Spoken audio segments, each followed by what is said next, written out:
और गाजियाबाद की 2 सीटों पर बीजेपी आगे चल रही है। 5 विधानसभा की सीटें हैं गाजियाबाद में, और ये भी एक बड़ी खबर है चूंकि गाजियाबाद की सीट को भी काफी ज्यादा कहा जा रहा था कि कांटे की टक्कर यहां पर हो सकती है। हालांकि गाजियाबाद, नोएडा और अगर हम ये पूरे आसपास के क्षेत्र की बात कर रहे हैं तो यहां पर बीजेपी का वर्चस्व रहा है। अब देखिए 44 सीटों पर बीजेपी आगे चल रही है, जबकि समाजवादी पार्टी 29 सीटों पर। निर्जा चौधरी जी, 44 सीटों पर अभी बीजेपी आगे 48 हो गई, टैली बढ़कर नीचे में 48 हो चुकी है। 48 पर बीजेपी, 30 पर समाजवादी पार्टी। देखिए, ये तो बढ़त तो हालांकि बात कह रहे हैं पोस्टल बैलेट है, और लेकिन बढ़त तो दिख ही रही है बीजेपी की, और समाजवादी पार्टी बुरा नहीं कर रही है लेकिन फिर भी पीछे है। तो क्या ये ट्रेंड होने वाला है यूपी के चुनाव का? यही सवाल, इसी सवाल का जवाब का इंतजार है सबको पूरे देश में आज। बिल्कुल बिल्कुल, थोड़ा इंतजार और करना होगा, लेकिन अब तक 83 सीटों पर रुझान उत्तर प्रदेश में आगे आ चुके हैं। 52 सीटों पर बीजेपी, 30 पर समाजवादी पार्टी का गठबंधन और 1 पर बीएसपी। जो शुरुआती रुझान है उसमें 52 और 30 का मुकाबला है।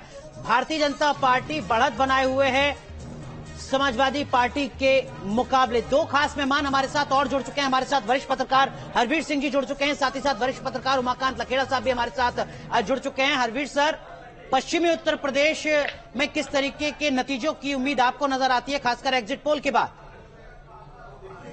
अनुराग, पश्चिमी उत्तर प्रदेश में जो एग्जिट पोल है वो भी कोई एक तरफा बीजेपी को उस तरीके से नहीं दे रहे हैं परिणाम। और पश्चिमी उत्तर प्रदेश मुझे लगता है बाकी हिस्सों के मुकाबले थोड़ा मुश्किल रहेगा बीजेपी के लिए। दोनों में से किसी का भी ऊपर नीचे हो सकता है नंबर्स में, मेरा ये मानना। ठीक है सर, लेकिन गाजियाबाद की 2 सीटों पर भारतीय जनता पार्टी रुझान में आगे चल रही है। वो गाजियाबाद जहां से गाजीपुर बॉर्डर से किसानों का आंदोलन चला था, हालांकि शहरी क्षेत्र है। आपको लगता है वाकई बड़ा फैक्टर होगा किसान आंदोलन?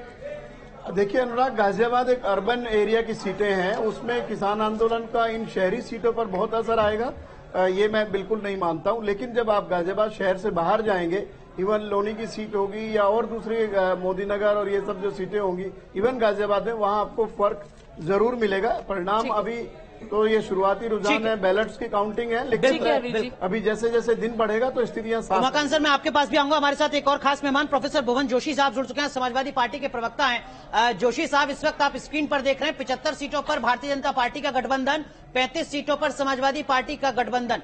दुगने से आगे भारतीय जनता पार्टी बढ़त बनाए हुए है। हालांकि शुरुआती रुझान है, लेकिन रुझान बहुत कुछ कहते हैं।